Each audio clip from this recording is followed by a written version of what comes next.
Friday Q&A had some questions this week in cost accounting and interest calculations, discount and premium, amortization on bonds.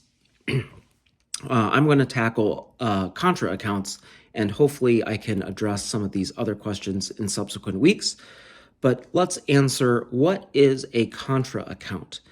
Well, let's review our primary balance sheet accounts: assets, liabilities, equity.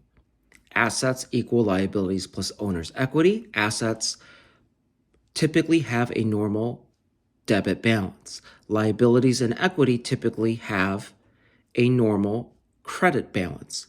Well, think of Contra as being against, right? It is something that is in conflict with whatever it's contra-ing, okay? So an example of a contra asset account is accumulated depreciation.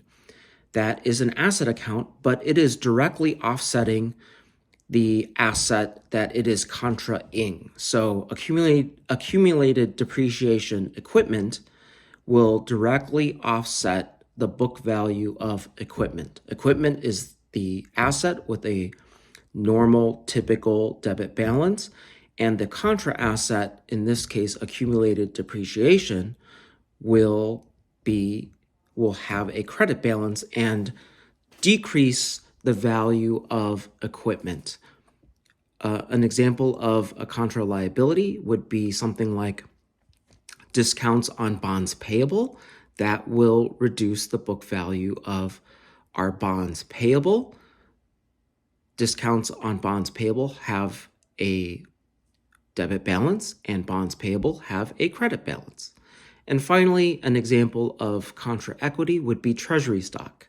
Treasury stock will have typically a debit balance, whereas almost all equity accounts will have credit balances like common stock, paid in capital in excess of par, retained earnings, etc.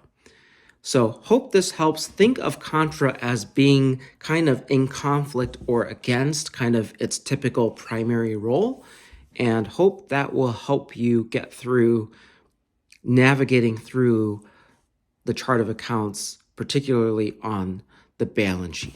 Thanks.